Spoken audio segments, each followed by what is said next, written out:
Want to give a quick shout out to the flagship sponsor of David Talks Buffs and David Talks Broncos YouTube channel, and that is Profit X, America's #1 sports prediction market. This is peer-to-peer sports prediction where players play against each other, like you and me, instead of a sports book versus the house. You almost always get the best odds on any play that you're looking to make. They operate in over 40 states, including Texas, where I reside. So use the promo code Dave and claim up to $200 in profit cash for all plays in the first 30 days of playing on the site. Terms and conditions apply. Go ahead, click the link in the description, sign up using my promo code Dave on Profit X, and join me on America's #1 sports prediction market. God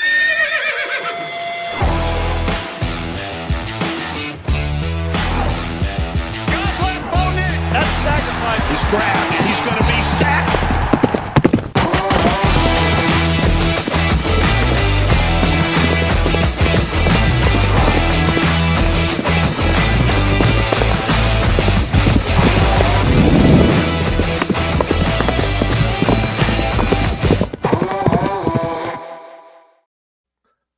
Broncos country. We freaking did it. Hope you guys are still on cloud 9 following that epic comeback. 14-point comeback against the defending Super Bowl champs.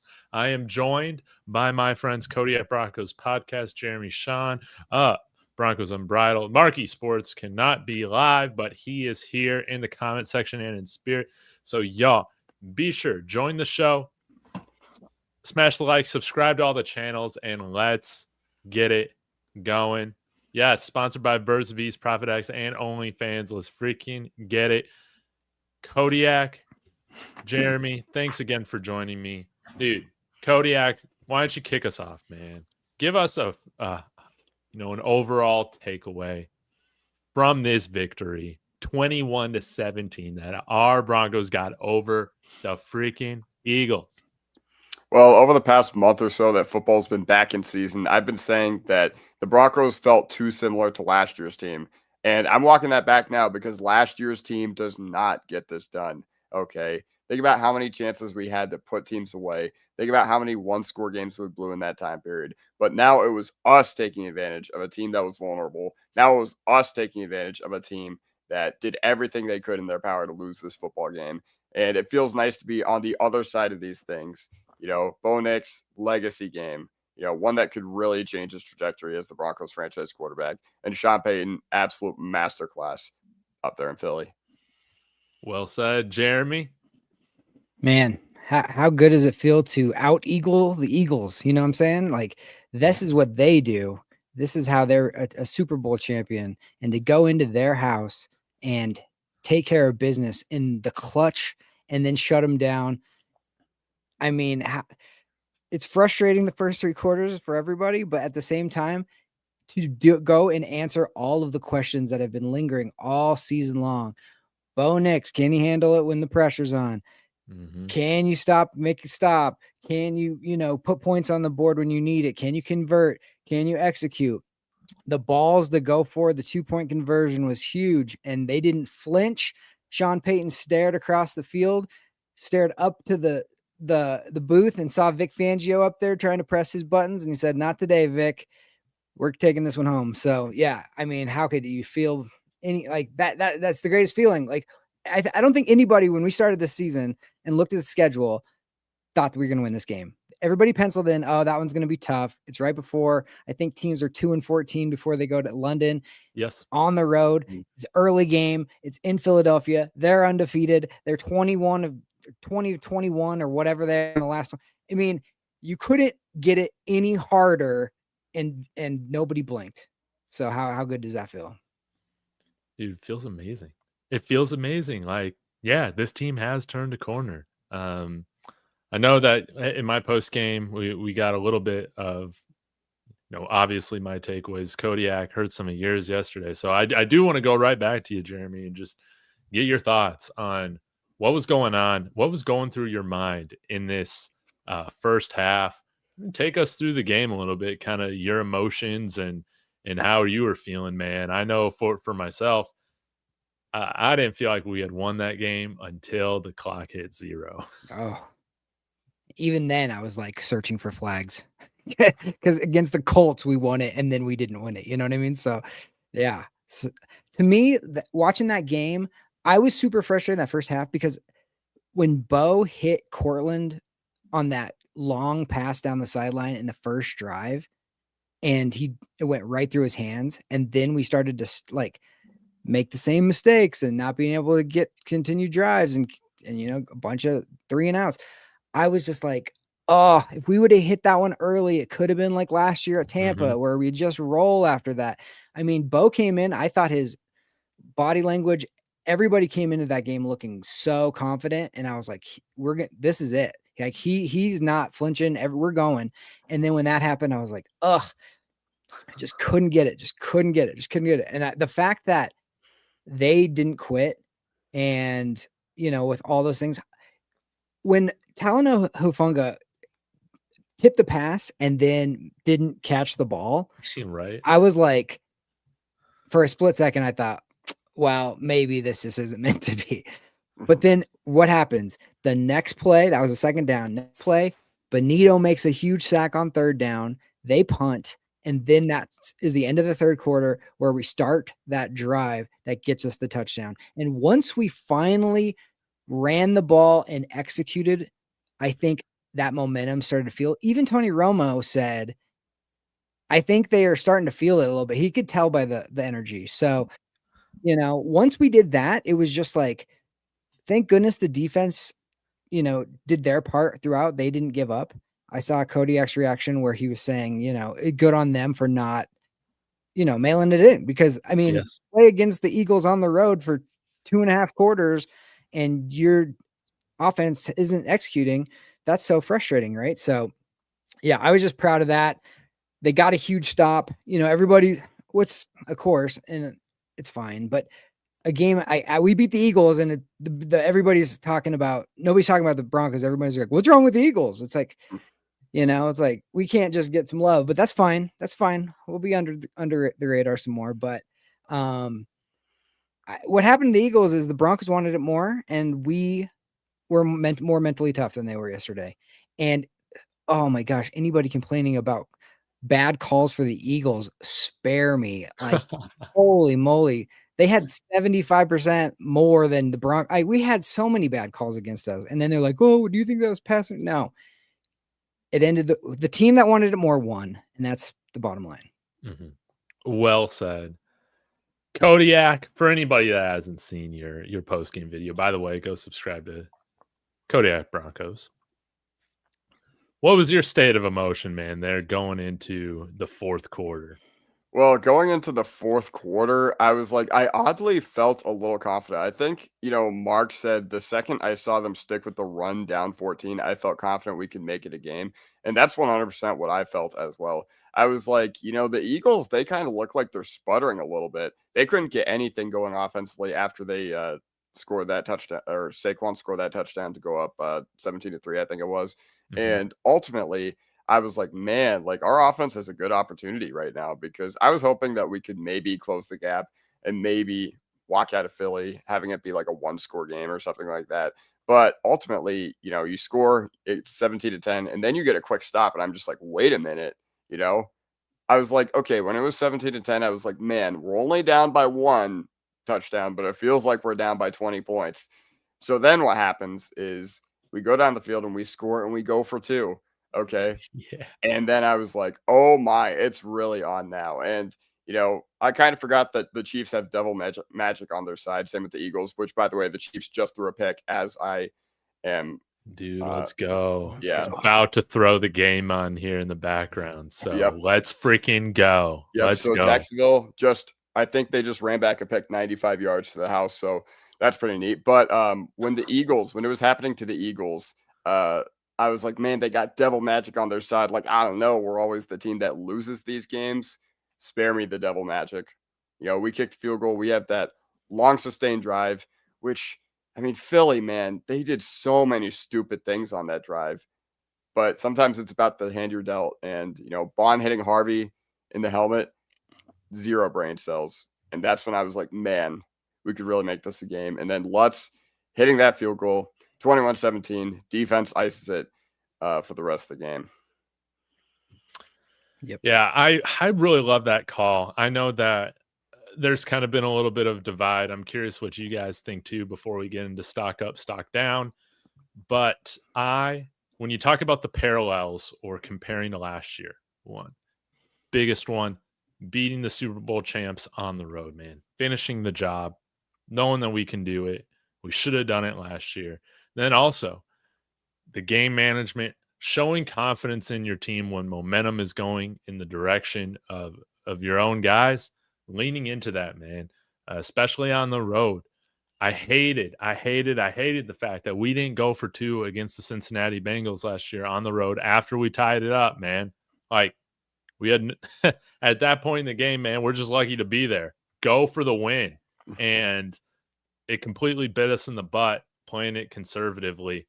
I love the fact that Sean Payton had a sense for the moment. This is the stuff that analytics they'll never be able to measure, man. The feel for the game, the feel for the moment. He got this one right this time, man. And I love the fact that they went for it. I was hoping that they were going to go for it. And Troy Franklin coming up with a great play right there. Great route and catch. Bo, right on the money. Great play design. And these close losses that we've had, man, it's been frustrating because Sean Payton is a very, very good coach. But I think he's been outcoached in our losses this year. We've seen our team has been undisciplined, and we still got the penalty issues. But in this game, man, Sean Payton outcoached another Super Bowl winning coach, and that's why we brought him to Denver, man. And it's why later on, I'm sure we'll talk about, why I still feel great about them winning the division this year, especially with what's going on with LA and KC. Shall we get into Real quick, stock up, stock down, or Jeremy? Throw up Hydra Ammo's comment here because I have some. This one, the JL Skinner one. No, the latest one, the one the Eagles did the Broncos a favor. Thank you. Yeah. So the thing with that is the Eagles. This just goes to show you about they were complaining going into the game about not getting enough touches for this guy or that guy, and they don't unhappy. This is where a cohesive team that everybody like is playing for each other and not being selfish makes a difference, because their offensive coordinator had to now go away from the best running back in football to try to get these guys more touches and make everybody happy. And it was working for a while. Like, they were up for 2 touchdowns, right? But by the time we started to get our stuff together and we put the pressure on them, they were now in a different mode. They gave it to Saquon, I think, one time after we had scored that touchdown to cut it to 7. And DJ Jones made an unbelievable tackle on him for no gain. And then they had penalties. So they were never in a position to really feed him after that. Mm-hmm. And that just, but that, you're right. It goes to show you how if you just trust in what your team is all about and what you're doing. Like, the biggest moment for me was when Courtland Sutton made that catch on that last drive when we're trying to go up at least 4 or more. And he made that 3rd and 6, like 50-50 ball where Bo and the whole Broncos sideline was so fired up. And it just goes to show you, like, those guys aren't playing, but that's their boy and they're all in, and they came to win a game and they don't care about anything else. And I just love the fact you could tell Sean Payton when that ball got, was incomplete for the last thing, he almost like got emotional. He did it so bad he could taste it. He was telling them this whole week, we're going to come and we're going to win this game, and then we're going to fly to London, and that's what we're going to do. And he did it. So I just want to say, like, even though the Eagles are the champs, the chemistry of the team is not where it should be right now, and our chemistry is where it should be. Yeah, wonderfully said. Wonderfully said. And I totally forgot that I need to ask you guys about that call in the moment. Like, I take it then, Jeremy, you like that call for them to go for 2? At the time, I was like, holy crap, I can't believe he's doing this. But at the same time, on the rewatch, Bo was so hot right then. I mean, he Yeah. was going bang, bang, like sticking that guy's chest. Like he was just on fire. That 3rd and 15 that he picked up after that bullcrap offensive pass interference Yes. was like arrival time. Like, Yes. I'm sorry, but that was the throw where you're just like, I'm trusting 100% that Cortland and I are on the exact same page. I'm throwing it before he comes out of his break, and there's nothing you can do about this if he executes it right. And then he breaks tackles and goes down the line. And then Evan Ingram, welcome to the Denver Broncos. Welcome to Broncos country, Evan Ingram. Because like you make plays like that, you're gonna, we'll love you forever. So that back to back, those 2 plays, and then Sean is like, push it. You know what I mean? It's like you're hot at the craps table, push it again. We're rolling right now. And Bo had said that they had repped that play for a couple of weeks. And all that play is Troy getting the one-on-one you want, and Troy saying, I bet Troy's faster than your guy to give you a jab and then beat you to the stick. And all Bo had to do was just go to the right and throw it. And he stuck it he couldn't have handed it off better than that. And yeah, that's confidence in your team. No doubt. Before we move on, Kodiak, man, what do you think of that call? Man, so I'm one of those people that had we gone for it in Cincinnati last year, I would have understood it, but I didn't want them to. But now I've been saying this whole offseason, I did not want them to go for it. And I thought I was vindicated by the fact that they made them punt in overtime. But now you guys have a good counter argument because we went for 2 and we got it. Now, obviously, Troy Franklin last year was not Troy Franklin this year. Right. But still, if you can execute that play with, I don't know, literally anybody else, then that's fine. But you know what? I love the call. And even though I would have kicked it in that situation, I understood it because honestly, that gives you the best chance to win right there. That felt to me like playing for a win. Okay. You could have easily kicked it and played for a tie, but you were playing. You did not go to Philadelphia before London just to eat cheesesteaks. You came in there to go out with a dub. And I love that statement by Shopade right there. Yeah. How many coaches have we had that just play for the loss? Play for the tie, man. I get so sick of it, man. John Fox, freaking Vic Fangio, Vance Joseph, man. All these guys. It felt great. Nate Hackett. Have some confidence. Jeremy, you had another thought? Yeah, I was just to piggyback on that. I was listening to Colin Cowherd talk this morning, and he was basically saying, like, if you want to know what the coach feels about his young quarterback, look at the play calls that he gives him. Does he protect him, or does he let him make the decisions? And in that game, so many times he let Bo, he's like, Bo's going to handle this. Bo, I trust Bo. And there's no bigger moment than when you're either going to go ahead or go behind on a 2-point conversion on the road against the champs to be like, I trust you guys 100%. And if it didn't work out, it still is telling the team, I 100% trust in you guys. So I love that for just that reason. Yeah, it's beautiful, man. I'm so happy to see a coach and a team cohesive and confident in each other. And yeah, there's no me ball, man. There's no me ball. Imagine if there was a divide right now going on between Cortland Sutton and Bo Nix, or somebody not getting frustrated they're not getting enough targets, man. That's terrible, man. No, man. We are locked in. We got the right energy. Let's move on to some round robin, stock up, stock down. If it's all right, yep.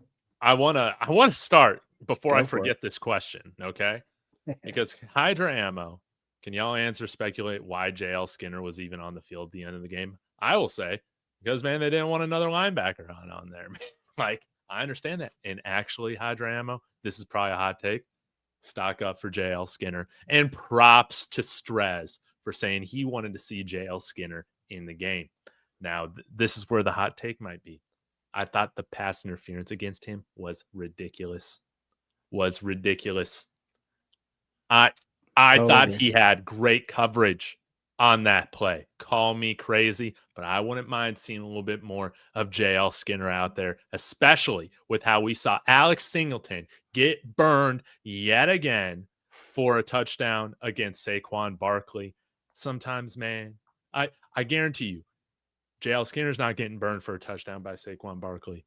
It's not happening. So, yeah, a little bit of a softball right there, but I just imagine they just wanted their best athletes on the field. JL Skinner is one of the best athletes. So put him out there at the end of the game, see what happens. I didn't have an issue with it. But I imagine I'm probably in the minority there. Kodiak, kick us off, man. Stock up, stock down. Who do you got a player? Or do you got a player for us? Yeah. All right. I'll start with stock up. Man, I guess it just feels weird that we keep coming back to this every single week. But J.K. Dobbins, man, we don't win that game without him being able to control the tempo. I guess you could also say the Broncos offensive line, though we are going to be missing Ben Powers until at least December. Yeah. Hopefully we get good news on that front. We'll talk more about that later, I assume. But regardless, the fact that they stayed with the run game down 17-3, that was absolutely fantastic. And I do want to get to one of these comments from Mark. He says, do you guys think we're a little too reliant on J.K. Dobbins? Like, yes, and I think it's pretty legit to say and pretty fair to say that we're not getting a full 17 out of Dobbins. Like, that's just the guy he's never been. But we complained so much last year about Sean Payton not giving these guys the chances to spearhead the backfield, for him, switching it up too often, drive after drive, for him switching it up too often, game after game. Like last year, we would just be like, all right, this is the week Estimate takes over. Then it just never happened. But then we'd be like, all right, it's Javonte this week. And then the next week, it'd be like, all right, now Jalil's running well. We got to give him some touches. But yeah, so stock up J.K. Dobbins. Even though we are not getting a full 17 out of him, like I had said previously, or I'm not going to say that because injuries are very volatile and very fluky year to year. But you got to keep riding him while he is hot. No doubt about it, man. Yeah. I would like to see a little bit less carries for JK here in the next few weeks, especially going up against the freaking Jets and then the Giants. But I like the fact that we rode the hot hand in this game. No doubt about it. Jeremy? Sure. I'll go stock up. Let me go just Sean Payton. Like, some of the stuff he did yesterday was just like, this was his masterclass for this team. Like, He was the one that went out and said, I've only had 6 teams I felt that could go to the Super Bowl. This is the 7th. To say that ahead of time is just shows who he is. He's ballsy. He's bold, and he backs it up. Like, he wants his players to be on that edge just like he is. And I loved him looking Vic Fangio and being like, what do you got for me? I got something for you. Mm-hmm. That play call where he stuck 4 guys on the left and ran, and he just let Bo be like, hit the open guy because there's going to be one. No matter what they're going to do, just figure out which guy is going to be open. And you can even see Bo wanted to go to Evan. Evan was covered. He slid over and made a great throw to Cortland. And that play put us into field goal range to go up 4. And it was just little plays like that when even Tony Romo, who's like, Tony Romo knows how to predict what's going to happen next on every play. Well, even Tony Romo's like, they're going to run it here. And nope, Sean didn't. Sean had some sort of bootleg or some sort of like there'd be a tight end starting to block and then fade off that he'd throw over the top, whatever it was. He just pressed all the right buttons yesterday and just kept them on their heels. So yeah, huge. Not only was a 2-point conversion, but just everything about that game. Sean Payton is huge. I'll piggyback on that in terms of mid-game adjustments. Vance Joseph and the defense, and I will credit Sean Payton as well because I feel like he's involved in everything.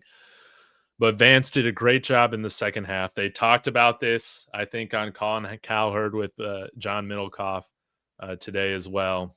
And even Chris Sims was giving Vance Joseph his flowers as well today, saying they're playing a lot of man against Jalen Hurts. They were blitzing a lot, and it made his reads rather easy because he's like, I got one-on-one Devontae Smith and Riley Moss. I can take advantage of that. Or I can, throw a one-on-one ball out to A.J. Brown and get a flag, right? Switching up to mainly playing zone coverage in the second half was huge. It made Jalen Hurts have to think more out there in the pocket. and it led to us getting pressures, 6 sacks. D-Rock wants to shout out the defensive line. You're absolutely right, man. But Vance Joseph saying, you know what? I love man coverage, but this just isn't the right matchup for it. Going cover 3, keeping things in front of you. It led to stalling out that Philly offense, man. And I think it was pretty interesting, man, because they were still stacking the box. And everybody get back off that line real quickly. So the defense performed it to pretty much perfection, man. Outside of Alex Singleton, again, that was one of the man looks we had right there. Saquon Barkley burns us for a touchdown, but Vance Joseph did a tremendous job there, especially in the fourth quarter. There was a 3-drive time period where the Eagles collectively had minus 20 yards on those 3 drives in total. Just insanity. So props to Vance Joseph. Kodiak? Yeah. All right. And I do want to piggyback off of that. All right. Mark, all right. I guess it's time to talk about right here. And listen, guys, I love Riley Moss. I got his jersey, but listen, I think we got to go with stock down for him. Okay. Although I will say one thing, like it's becoming a little bit of a Herbert situation where we're just like, all right, everything else, whatever. But I did not like some of the positions he was put in yesterday. I thought 3rd and 17 calling press without Benito and Cooper on the field was just ridiculous. No safety help. No safety help. No, like just ridiculous call. Like I can't get over that. So yes, I agree that Moss, you can blame him for getting beat, but he should have never been in that situation to begin with. Agreed. That being said, it feels like that even when he is in those situations, we've had some tough matchups, and I won't deny that. But you know what? It's only going to get tougher. And Riley Moss can only do what's in front of him. And I honestly was just not impressed with what he did yesterday. Not even against Devontae Smith, because once again, hard matchup. But even against a guy like Jahan Dotson, I'm just like, man, the Commanders traded this guy because he was just that bad. They traded him to a division rival after his first year or second year in the NFL. I can't remember which one, but either way, it seems like even Jahan Dotson had his way. And yes, Riley Moss was a big reason why our defense was able to turn around last week after the opening drive. But you know what? There's a reason that a lot of people are unhappy with his play this season. And you know what? Once again, we're seeing that, that arm length surgery, it's going to come up, in January, February, when we're talking about this team through the offseason, what we want to see happen. Man, I want to see Riley Moss have longer arms than me. Is that too much to ask for? Maybe it is, because I'm not a plastic surgeon. I don't know what that recovery time is like. That being said, we are going to go stock down Riley Moss. Once again, I do think some of the hate is a little unwarranted. I do think that this fan base does give him a lot of guff for honestly not very good reasons. But you know what? Yesterday was one of those days where I was just like, all right, Riley Moss haters, I'll let you take this one. I'll ask you guys this. This was thrown in the comments section too, Should we see a little bit more of Jahdae Barron at this point, man? Like Riley's a tough guy, man, because he's kind of boomer bust in the fact of just like, hey, it can be solid 90% of the time, but it's like when he gets beat, dude, he is beat. He is beat. It's for a touchdown. It's for a big gain. It's for a penalty, something like that. It's always happening like once or twice a game. I am wondering, though, man, when you take a look at, again, it's PFF, but Riley Moss had 61 snaps on defense. Every snap on defense he played, along with Alex Singleton, I might add. But when you look at Jahdae Barron, dude, only 10 snaps on the field on defense, man. And I wouldn't mind seeing a little bit more of him. See what he can do. And maybe Riley can play a little bit more inside too. Maybe that might benefit him. I'd be interested to see what Jahdae Barron could do on the outside. I know that wasn't his quote unquote, biggest strength, but I think he can do it. Yeah, I think he can too. And I mean, I would like to see Barrett more because anytime we have seen him, he looks pretty damn good. Like he had that PBU on the Eagles' final drive yesterday, and I was just like, wow, that looks pretty good. But yeah, Again, you could go back to the pick, and like at this point, I'm just like, man, if they're not willing to at least throw him out there a little more, I'm just like, man, I am like most of the fan base. I'm pretty frustrated that they decided to use their first round pick on him. And once again, I did bring up the fact that they sold him to us as like a guy we couldn't pass up. And you know what? You guys sent that video to me or to the Discord that we all have, which by the way, join link in the description of David's channel. Of the Giants being like, no, what Denver all week said that they were going to take this trade we had. And, now they're backing out of it because Jahdae Barron was there. And yes, I do think we should see what Barron has to offer. I want to play him outside for like a snap or two. We should get a good opportunity against the Jets to do it because let's be honest, behind Wilson and Taylor, I'm not really respecting any of their weapons, but yeah, overall, it is time to see more Jahdae Barron. You know what? We did see him, creep down into the box yesterday, and that was part of the versatility that the Broncos very heavily coveted. So yes, more looks with Jahdae Barron, absolutely. Even if it's not at corner, I don't care. Like quite frankly, so yeah, that's how I'm feeling. All right, Jeremy, stock up, stock down. Let me just piggyback on that. Just real quick. I think people are forgetting how bad actual bad cornerbacks are. Riley Moss is not a bad, like he's in the toughest position you could possibly be in, because to go against our defense and you got Patrick Surtain or Riley, which one's going to get the targets? Who are you going to try to like scheme up? You're going against Jalen Hurts and Devontae Smith, for God's sakes. Like these are like premier players in the world, you know what I mean? So it's just like to say he gave up a couple passes. Okay, yeah, he did, but like he was still right there and he's not getting burned. You know what I'm saying? It's not like where was the cover? Like remember when certain people went down last year, Riley Moss, and how the whole defense completely looked totally different? That's the type of thing that you can fall off to. And I think people are forgetting that. And I'll say one thing about Jaquan McMillan and Jahdae Barron real quick. On that final drive, the thing that I like the most about Riley Moss is even if he gets beat, as soon as they catch the ball, they're getting tackled immediately. And on that final drive, what happened? They threw to Jahdae Barron, who made a great pass breakup, but in the context of what that game was, that was like a 15 to 18 yard pass play that if he would have just caught it and then got tackled right there, they had no timeouts. That would have killed 20 seconds off the clock. That would have been better for you than the pass breakup. But I mean, I'm not going to fault him for that. His job is to break up passes, but I just saying you can make that tackle and because right away and he's down. Then later, the one thing you didn't want to give up is somebody coming across the middle, catching it and getting out of bounds. And Jaquan McMillan, instead of just diving on the guy's back as soon as he's about to catch it, he kind of is like looking back for the ball. Whatever.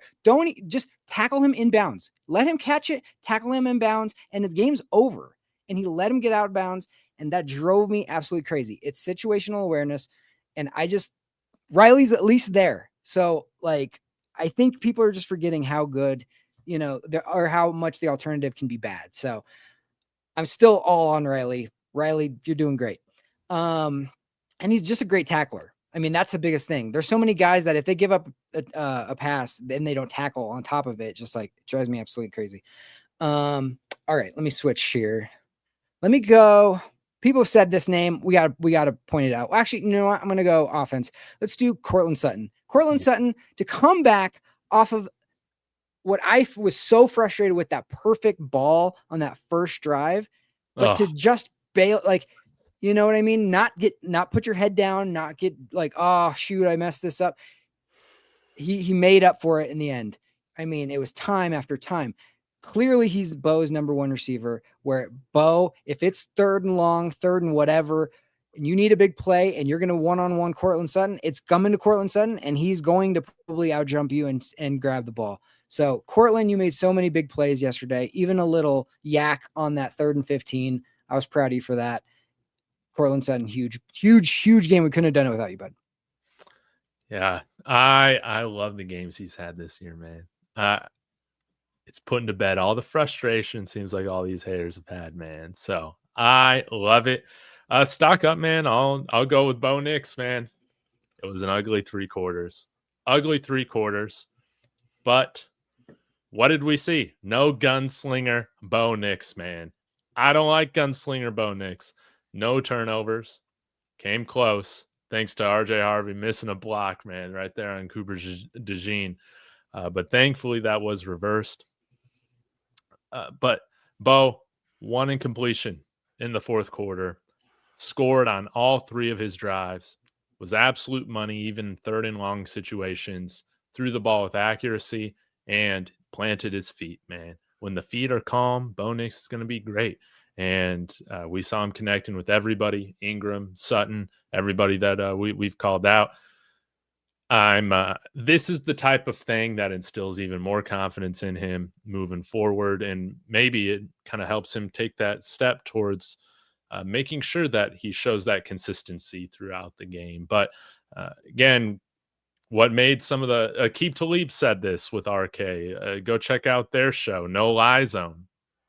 He said, it's not necessarily as a quarterback, you're not remembered by all the stats and stuff like that. It's, the games you win, the moments you show up or don't show up in. And this was a moment that Bo showed up in, man. And I'm just so proud of him. And let's ride this thing. Let's ride this thing. We don't need him to set records. What we need him to do is lead our team to victories. And we stuck with the run. He wasn't playing hero ball. And we got the win against the Super Bowl champions. Jeremy?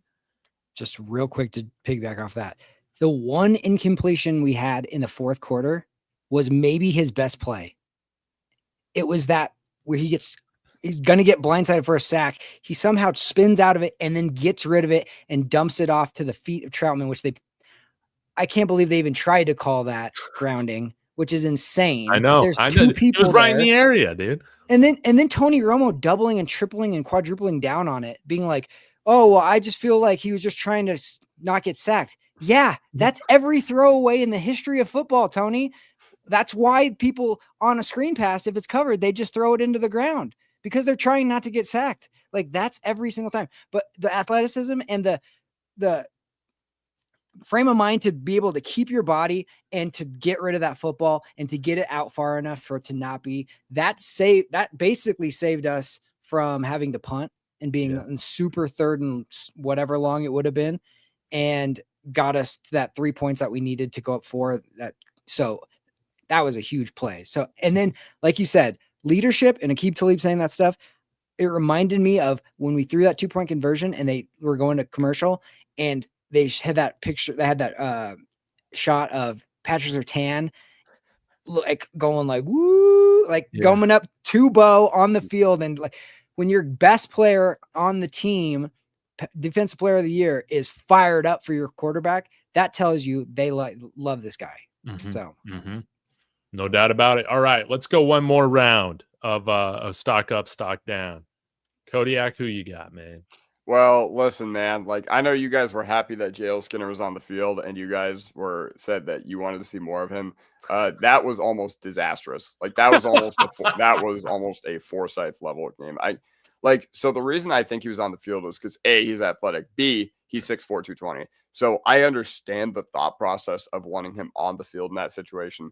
That being said, in that situation, I'm going to either Locke or Abrams drain, even though I wasn't happy, even though I was Locke's biggest hater last year, as you guys remember from this offseason, which, by the way, Hufanga, absolute demon. So good on the front office for upgrading at that position.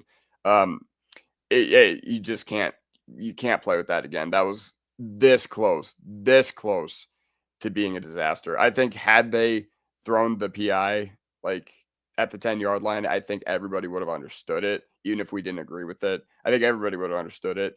But overall, yeah, that was almost disastrous. So once again, I'm hoping in that situation that we can just see somebody else next time, because you know what, that was almost really bad. It was almost really bad.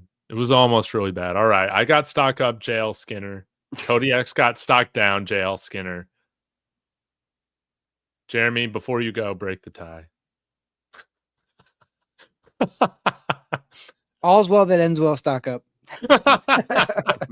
Valid. All right. Now, but I will say, wasn't the pass interference that was right before the non-pass interference on him as well? And I think that was a bad call personally. When they showed the replay, their feet get tangled, which that's incidental. That is not purposeful. They should have not called that. Now on the last one, I also didn't think it was pass interference. Like, I think they were both hand fighting, and he back shouldered it too much. He wasn't going to be able to get back to it. It was too late. And the ref saw that, and that was it. But like, of course, the Eagles are like, can you believe it? It's like, yeah, we've gotten screwed all game. I can totally believe it. What are you talking about? So yeah, no, Skinner, I'll say this. To have to go in cold like that in the most crucial part of the game, and to be able to like at least battle the way that he did, stock up. But you know, that's very gracious stock up. All right. My last one, I'm going to do, let's just call it what it, yeah. D-Rock. I totally agree. Benito always coming up huge. I mean, he's become, when we drafted him, he was like that tweener kind of guy. He's like, oh, maybe he can rush the passer, but he's not going to set the edge, and he's kind of going to be the situational.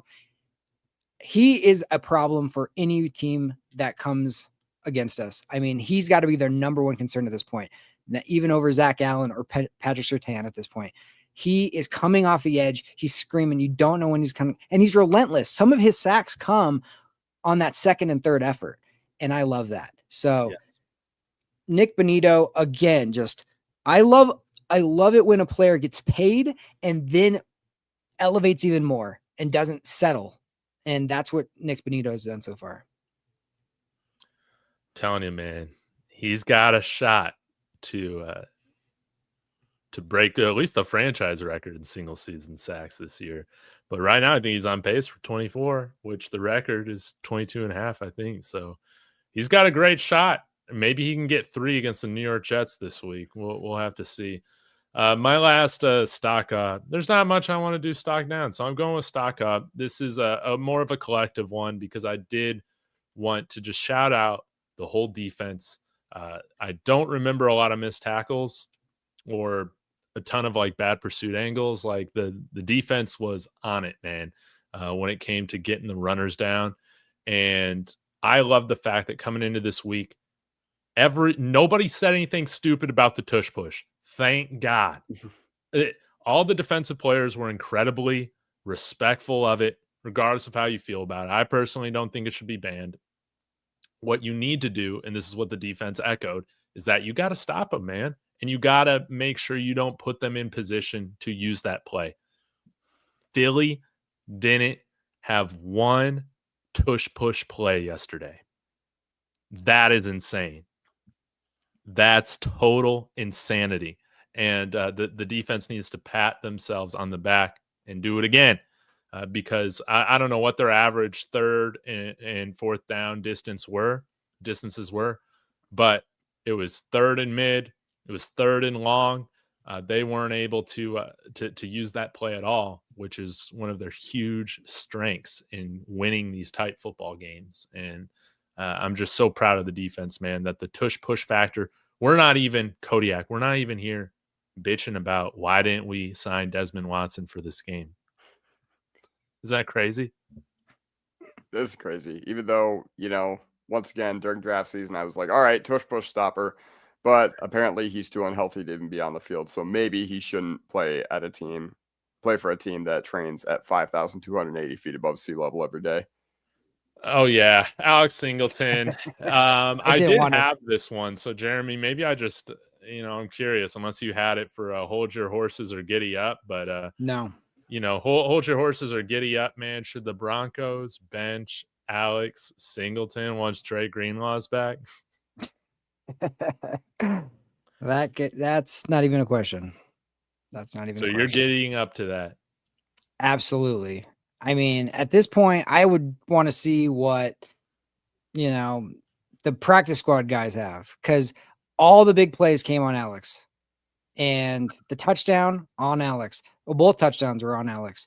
The one was set up by a ridiculous Patrick Surtain pass interference call.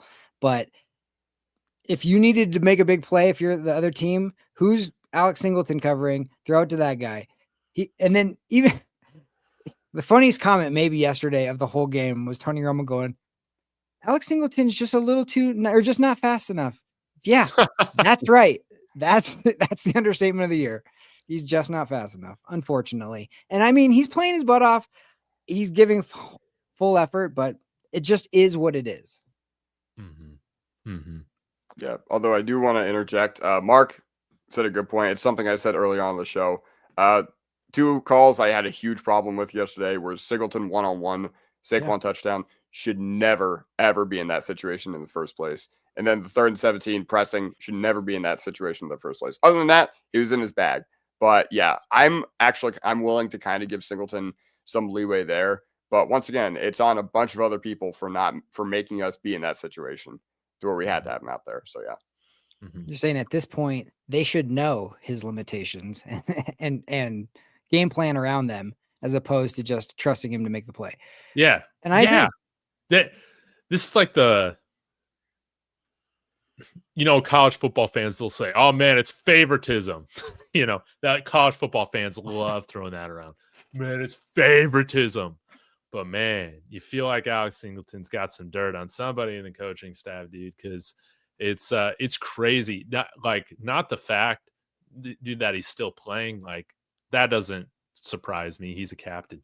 But this dude was on the field for every single defensive snap last week. Yeah. I mean, there is kind of favoritism. Like, this coaching staff does get a little odd when it comes to that stuff. Like, we saw favoritism last year with Javonte, who's having a heck of a year with the Cowboys, so pretty happy for him. But he was bad last year. Yeah, but he was bad for us last year. Like, there's no other way around it. He got favoritism. And then Lil Jordan Humphrey, a guy who people will swear on Twitter that, he made some great blocks. I don't care how good his blocks are when he's turning the football over on the first drive of every game. So those guys both got favoritism, and we've seen it with this coaching staff before. But ultimately, favoritism does not run you very far because Lil Jordan Humphrey, Kroll is another guy who I think got favoritism, and Javonte. 2 of those 3 are off the roster, and Kroll's not going to be on this team next year. Kroll might not. Well, if he comes back from IR, I guess they're just releasing him. So, but I guess he's done for the year, yeah? Well, I think he's only out for a month because he had like a foot. I think he had the same thing Sanders had, but I'm too lazy to fact check that. So if you guys are in the comments right now, I don't think it's a long-term injury because I don't think so they're not. Are they putting him on IR, though? They did put him on IR, but I don't think he's out for the year. Dude, just stay there, get your check. Jeremy, did you have any hold your horses, giddy up takes? Yeah, let's go through them real quick. Yeah. All right. This is to you guys. Mark, answer in the chat. Well, you already answered this in the chat, so it's the same question. Oh. This was the Denver Broncos' biggest win in 10 years since Super Bowl 50. Let's go with David first. Giddy up, absolutely. Again, maybe you could argue Buffalo or the first Kansas City win, but man, those teams are going nowhere. Lame duck quarterback. This means so much, especially when you look at year 1 of this era. Last year with Bo Nix as a rookie quarterback, man. So yes, it is the biggest win we've had in 10 years. Yes, I might be overreacting to it, but 13-4 is still on the table, baby. 13-4 is still on the table, and you needed a win like this to catapult the team towards that. So yes, I gotta say it. Alex? Giddy up, especially because there's 4 that I can think of. 2018 at Chargers, then 2018 against the Steelers, which, I mean, those teams, the coach got fired at the end of the year. Keenum got cut at the end of the year. And then 2 years ago, I mean, David said the same thing. Buffalo and Kansas City, like, maybe you could make that argument. But once again, our core wasn't established yet. And now it's year 2 for most of our core with this team. So, yeah, I'm definitely getting up. Like, there's just no other way, especially because we have legit expectations this year. Sean Payton, he talked all offseason about the Super Bowl, whatever. And for a while, that did look a little silly, but man, did we turn up in a big way. So, yeah, giddy up. Totally agree. It's been previous years. We didn't have ownership. We didn't have a GM. We didn't have a coach, and we didn't have a quarterback, just depending on what year it was. And now that we have all of them, and Sean gives you the expectations, sets the expectations so high, and then to go and back that up and to do all the things that everybody said you couldn't. You haven't beaten. Who have you beaten? How's it this? How's it that? Da, da, da, da. Your quarterback. Da. To go in and just make that statement and be like, nobody can say anything now about anything. And this is the type of win that can give you confidence no matter what situation you're in for not only this season, but multiple seasons down the line. Because you go, I remember when we were down 2 touchdowns in Philly and we came back and won. Like when you start doing those types of things, when you're 1-112 in games on the road where you're down 2 touchdowns going in the fourth quarter and you pull that off against the best team in the league or, the Super Bowl champs, whatever, it doesn't get any more confidence than that. So totally agree. That was the biggest win. Second question here. Let's go. This game proves the Denver Broncos are a bona fide contender. Let's go Alex first. Giddy up. Like, for all the faults that we saw with this team for the first month of the season, we didn't look that great against Tennessee. We dropped 2 that we really should have had against Indianapolis. And then a lot of us were wondering, like, man, is this team really for real? Like, are they really going to hit their stride?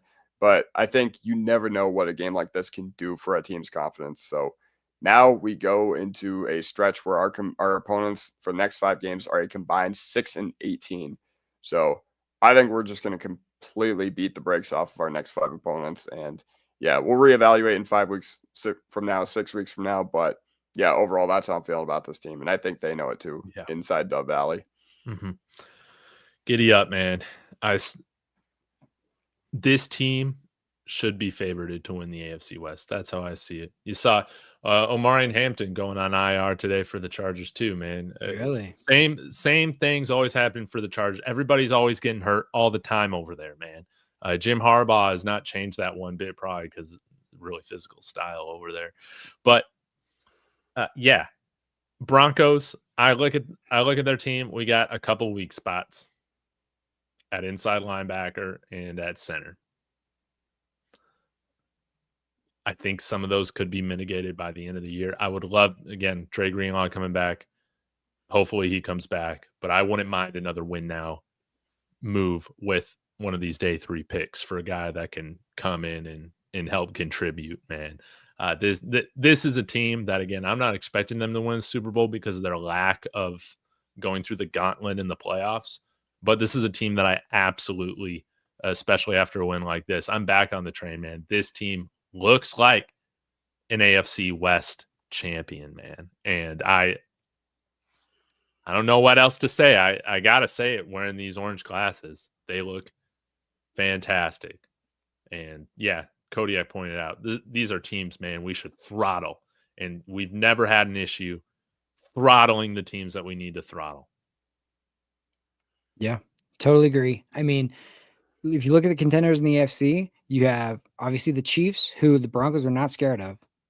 You have the Chargers, who are now dealing with injuries, like you said, and we've been up multiple times in their house. So I think that once you get over that hump, I think you really are going to have no fear. Baltimore is not Baltimore anymore with that injury. Yeah. And, then you got like the Bills, and you've played them. You beat them like 2 years ago, and then you saw them in the playoffs last year, and you should have been tied at halftime in that playoff game.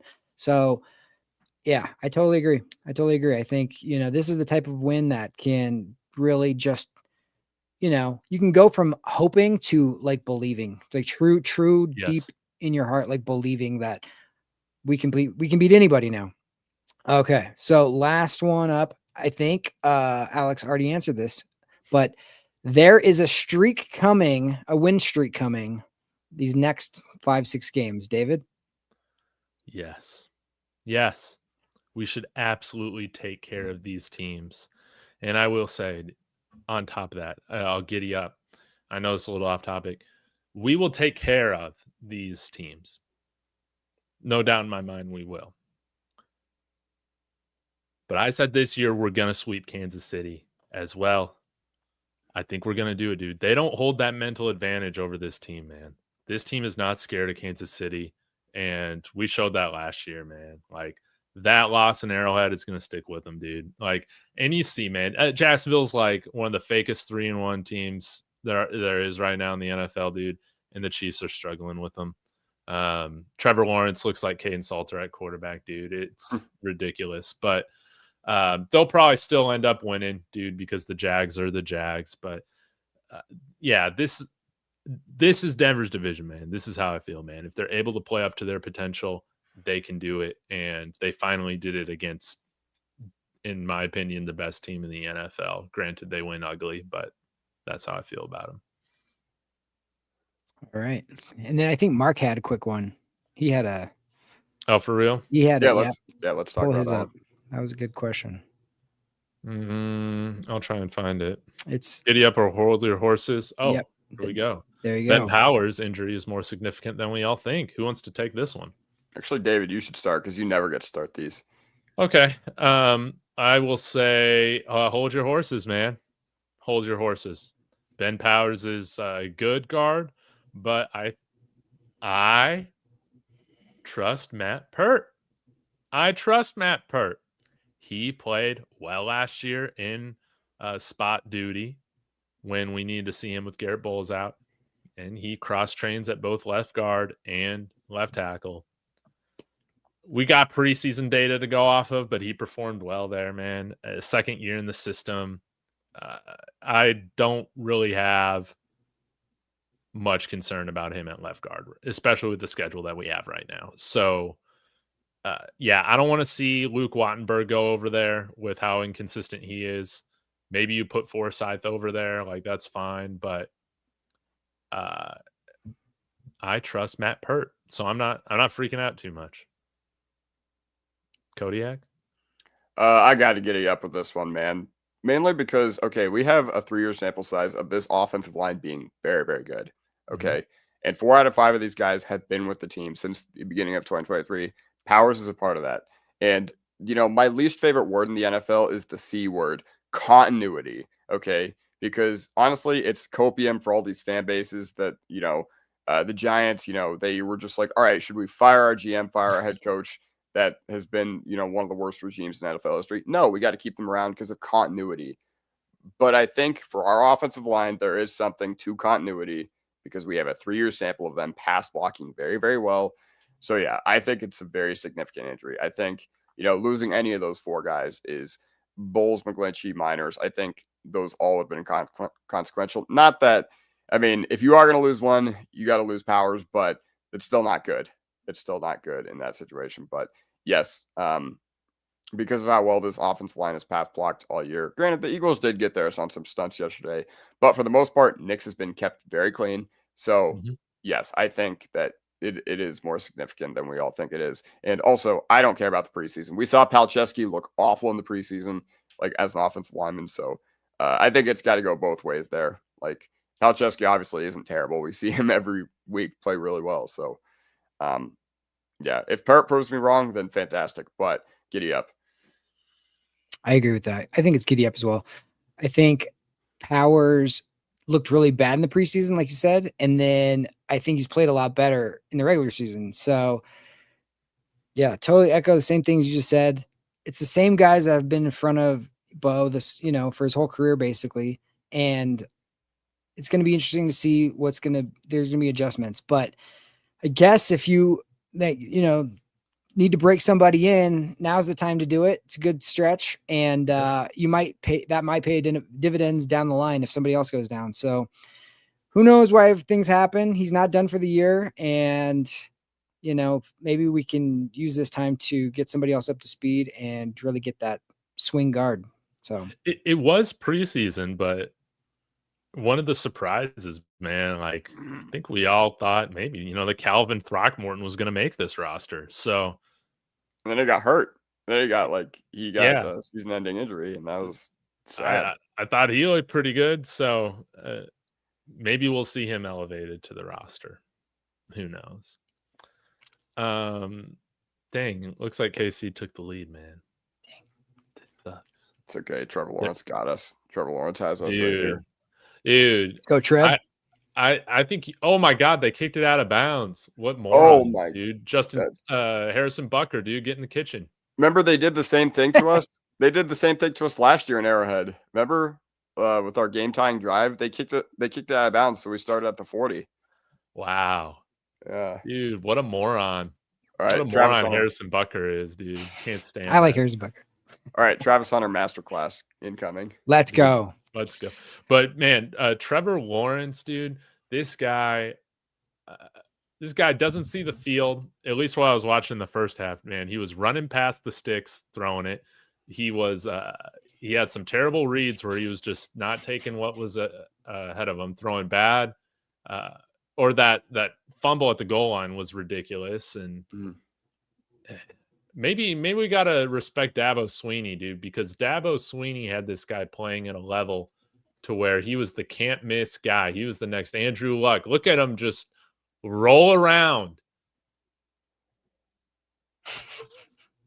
I don't know if my broadcast is ahead. Yeah, you are. I can't believe that was a 5-yard gain. But regardless, no, I thought, like, side note, I thought it's so unfair to put those expectations on an 18-year-old and then one who regresses every year.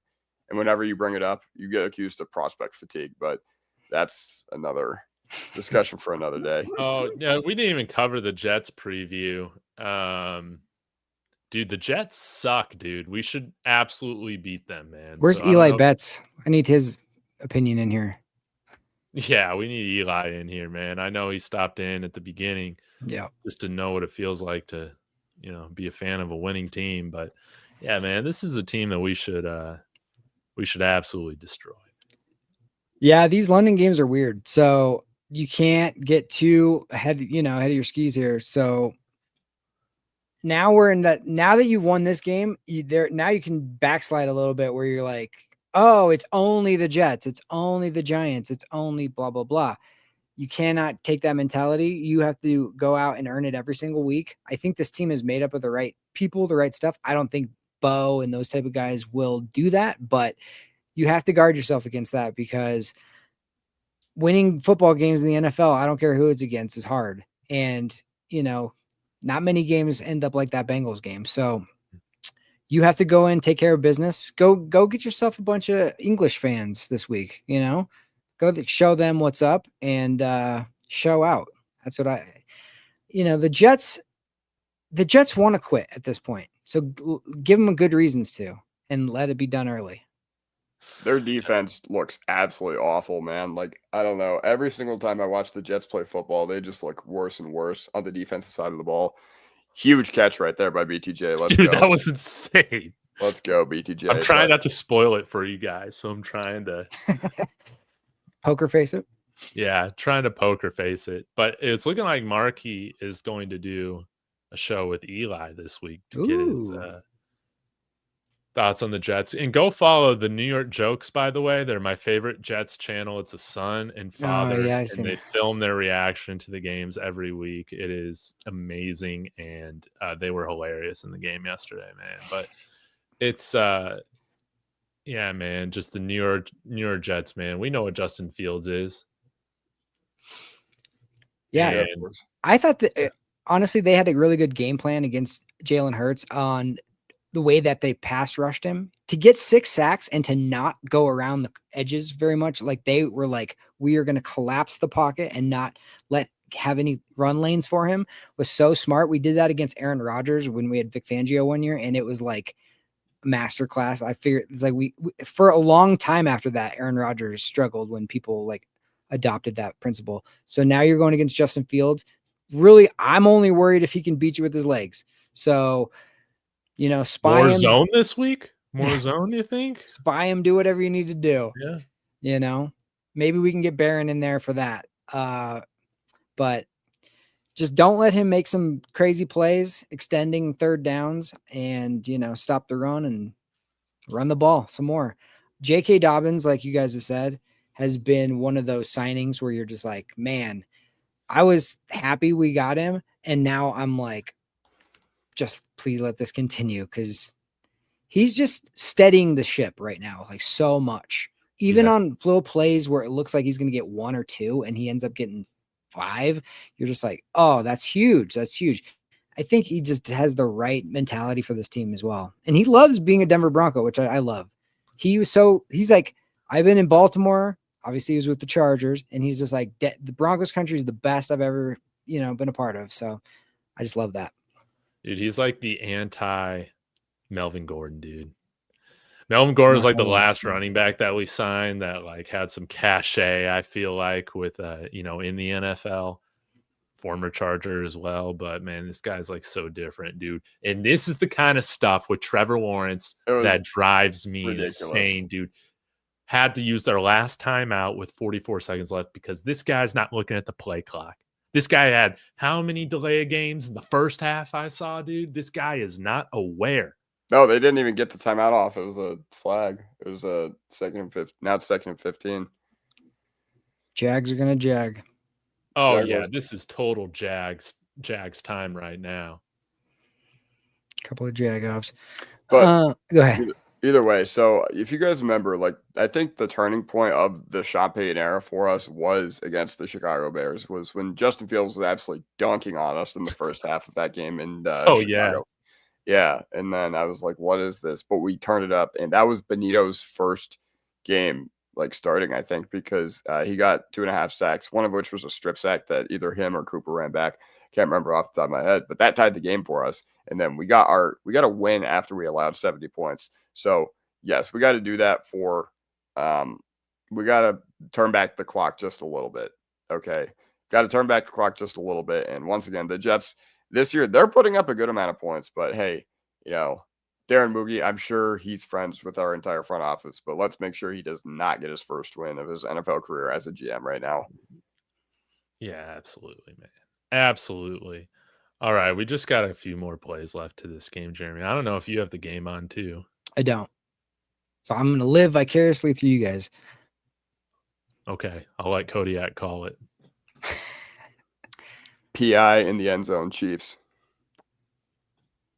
And they should have thrown a flag 2 plays earlier. They should have. So wait, set the stage for me. So Jacksonville has the ball. Jacksonville has the football. It's going to be 1st and goal at the 1. And how much time is left on the clock? 30 seconds. Chiefs have all 3 of their timeouts, but Jacksonville has none. But the Jaguars are down by 4 points, so they're going to score a touchdown right here. And then, assuming all goes well, it's going to be 30-28. Oh, Jacksonville's down 4? Yeah, Jacksonville's down 4, so they have to go for a touchdown. Yeah. Oh, shoot. Okay. But Kansas City is going to get this ball back if Jacksonville gets into the end zone. And they do have all 3 of their timeouts, but we just got to hope. It's going to be an interesting end of this game. Yeah, it's going to be a wild finish, but. Interesting. Yeah, all Trevor Lawrence, don't fumble it here at the goal line. Oh. Did he? Oh, my. I'm sorry. What happened? No. Oh, Did you just blow it? No. The Jaguars scored the worst touchdown I've ever seen. Oh. Dude, that was the I don't know what's happened ever. There's a flag on the play. Oh, jeez. Oh, man. Holding on the Chiefs. Oh, let's go. I'm surprised. The Chiefs' best player is usually the ref, so. Yeah. Dude, that was Jeremy. That was the ugliest touchdown, as Kodiak said, man.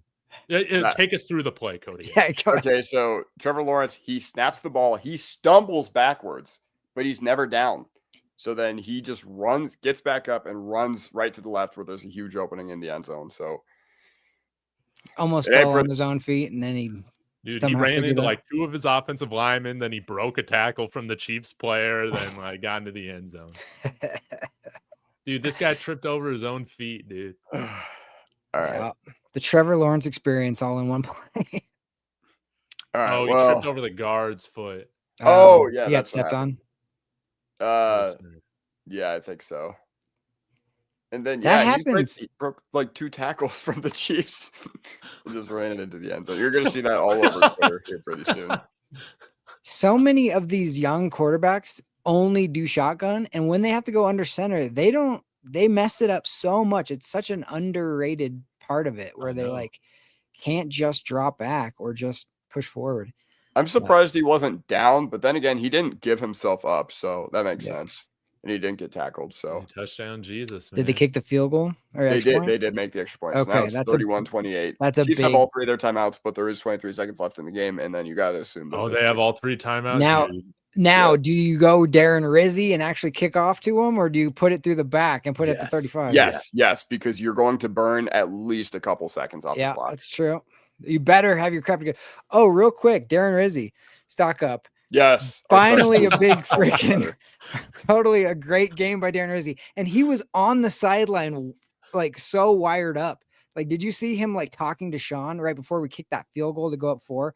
Sean Payton, I think, was telling him, like, these dudes have blocked field goals all season long.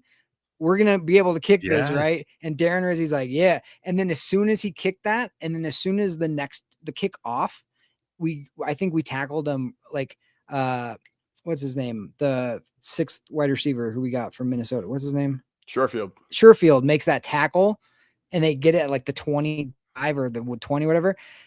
Dude, Rizzi was so fired up, and him and Sean Payton like slapped hands, and they were like, you could just tell like these two old guys are just like, we got him right where we want him, you know? So also Lutz 55-yarder. Dude, I didn't see that coming. Like, me neither. it was ugly for like the first part of it. Knuckle in. Yeah. Rizzi with the Riz yesterday, man. I loved how he was like making sure like this did not come down to a special teams blunder, and he got it done. And you know, that was huge. That was huge way to finish. To stick them back after we kicked that field goal, to be like to kick it off to them and have the guts to not give up a long drive or a long return. Huge. Way to go, Sherfield, as well. That was the perfect kickoff, man. It was the perfect kickoff at the end of the game, man. To see us execute like that was great. Especially because week 1 we didn't execute. We had 6 seconds left at halftime, and we let Tennessee just run it all the way back to their like 17-yard line. Exactly. Oh, how could I forget, dude? I think your boy Pat Surtain helped hit that ball that last pass totally out of the end zone. He did. He made the play that actually like dislodged it from their like bobbles. I love how the wide receivers fell on top of each other and then just stayed there for like 30, 40 more seconds. It's like, okay. And like everybody was saying, our best defensive back is AJ Brown, because at one point he like grabbed the face of Devontae Smith and even pulled him back. So I was like, oh, thanks, AJ. Mahomes just threw a pass down the middle of the field, and it hit Hollywood Brown right in the shoulder. He wasn't even turned around. He wasn't even looking for it. Ooh. Wow. How much time's left? 7 seconds, 3rd and 10. Chiefs have the ball at their own 18-yard line. All right, come on, Jags, don't blow it. Yeah, so we've got a bit of a tall task here for Kansas City, but we know that this team has just and the refs can always pull out their damn flags. Yeah. I was surprised there was a throw, I think on 1st and 10 or 2nd and 10, where Mahomes took a shot. I'm surprised that wasn't called flag. Oh, yeah, I think they probably could have called that roughing the passer, and it probably would have been valid. Dude, let's go, man. I was gonna turn the game on, but you know what? It's going good without me doing it. That's right. I'm superstitious. I'm not kind of stitious. I'm superstitious. Well, we got 2 seconds left. Ball on what, 35-yard line or so? Like 32, I think. So, unless there's a penalty or a touchdown, they're not gonna have enough time to stop the clock and kick a field goal. It's on the KC 28. Okay. I think, Mahomes has a big arm, but I think it's hook and ladder time for KC. Yeah. Oh, they're going to take a timeout. They better have Travis Hunter on the field, man. Nope. They didn't even have him on the field for that play. Come on. They probably got BTJ on the field instead of Travis Hunter. I'm like, what are you doing? Yeah. I wonder, will they try the Hail Mary from here? I don't know. I was wondering why we didn't have Sutton on the Hail Mary attempt. Interesting. That's a good point. Yeah, maybe he should have been out there instead of JL Skinner. I'll give you that. Roan, what did you miss? You missed that the Chiefs are 2 seconds away from losing to the Jacksonville Jaguars. Going 3-2 to the Jacksonville. Honestly, they fucking blew this game. Oh, sorry. That's probably the first time I've sworn. Buffs and Chiefs blowing 14-point leads, baby. Dude, if they lose, that means Broncos beat Philly, and KC would lose, Chargers would lose, Raiders would lose. Mm-hmm. It's a perfect That's a week. great weekend. Oh, dude, why is this guy not rushing the passer? Oh, Yeah, dude, they're literally just. Make the tackle. Somebody make a tackle. What's happening? It's over. Final. Way to go, Jacksonville. Chris Let's Jones go. pissed off, dude. You're not 4-1 Jaguars after all. Jags. 4-1 Jags.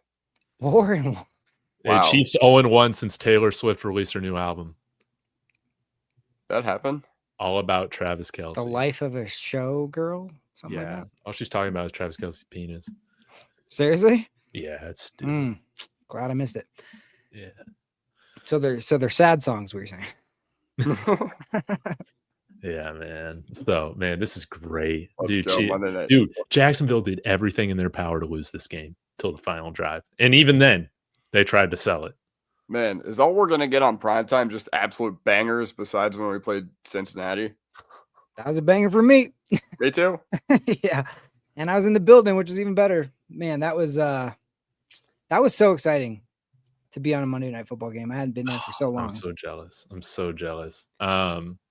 All right, guys, I got to shut this thing down. Thanks for before we go, sticking it out. Kodiak, any words on your channel, anything? I'm going to put out some content as I do every week, so check it out. That sounds great. Jeremy, you too.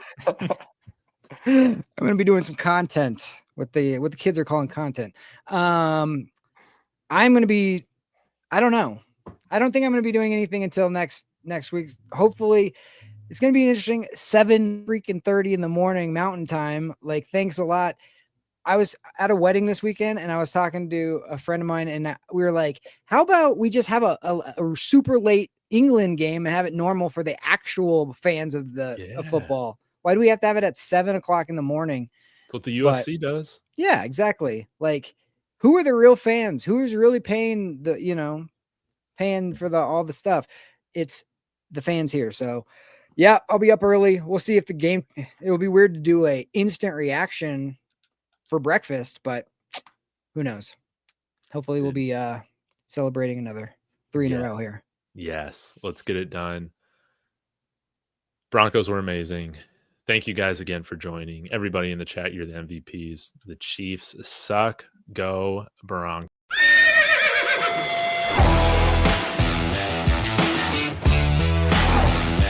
God bless Bo Nix. That's sacrifice. He's grabbed.